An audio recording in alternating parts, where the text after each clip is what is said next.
आज का हमारा टॉपिक है कोफैक्टर, एपोएंजाइम, होलो एंजाइम। ये तीनों जो है कंफ्यूजिंग टर्म्स है। इसमें इंसान कंफ्यूज हो जाता है जब ये टर्म इंसान सुनता है। तो आज की इस वीडियो में हम इन तीनों को डिस्कस करेंगे डिटेल के साथ। अच्छा, अगर मैं आपको ज़ुबानी बताऊँ तो एंजाइम जो है कोफैक्टर के बगैर काम नहीं कर सकता है। एंजाइम का जो हेल्पर है, आप इसको एंजाइम का हेल्पर कह सकते हैं, वो हमारे पास कोफैक्टर है। जब कोफैक्टर के साथ अटैच हो जाता है तो उसके बाद फिर ये जाकर सबस्ट्रेट पर काम शुरू कर सकता है। जो हमारे साथ कोफैक्टर है ये हमारे पास नॉन प्रोटीन है। कोफैक्टर, को का मतलब है हेल्पर, फैक्टर का मतलब है प्रोटीन का हेल्पर है। प्रोटीन मतलब एंजाइम का हेल्पर है। ठीक है। अब मसलन ये हमारे पास एंजाइम है, ये हमारे पास आपको जो टुकड़ा नज़र आता है जो यहाँ पर फिट आ सकता है, इसको हम कोफैक्टर कहते हैं। ये नॉन प्रोटीन है, नॉन प्रोटीन पार्ट है।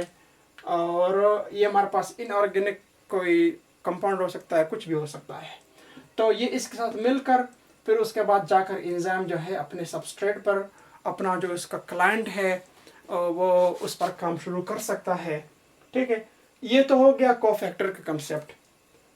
इसको कहते हैं कोफैक्टर यानी हेल्पर ऑफ द हमारे साथ एंजाइम का।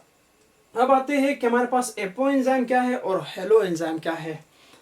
अच्छा, enzyme without its factor is called apo enzyme.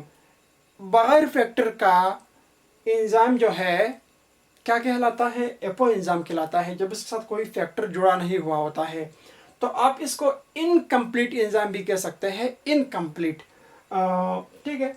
Enzyme without its factor, factor के अलावा जो बगैर जो एंजाइम होता है उसको हम क्या कहते हैं?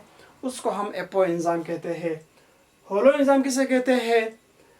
Enzyme with its factor, factor के साथ जो एंजाइम हो उसके साथ जो अपना फैक्टर हो, अपना हेल्पर हो, मदद करने वाला हो, मददगार हो, तो वो उसका क्या कहलाता है? होलो एंजाइम कहलाता है। तो मुझे उम्मीद है कि आपको फैक्टर जो है, कोफैक्टर है, एपो एंजाइम है, होलो एंजाइम है, ये मुख्तसर सा टॉपिक आपको एंजाइम के बारे में समझ में आया होगा। फिर अगर ज़िंदगी रही इंशाल्लाह हम एंजाइम का कोई और वीडियो हम डिस्कस कर लेंगे। तो ये है हमारी एंजाइम की चौथी वीडियो, तकरीबन 3 मिनट के लगभग वीडियो है। उसके बाद हम इंशाल्लाह जाकर नेक्स्ट इंड्यूस फिट मॉडल और हमारे साथ जो रह गए उसके लॉक एंड की मॉडल, ये तो मॉडल्स एंजाइम के बारे में पेश किए गए हैं। उसका समझने के बाद इंशाल्लाह एंजाइम का जो कंसेप्ट है आपको 100% क्लियर हो जाएगा।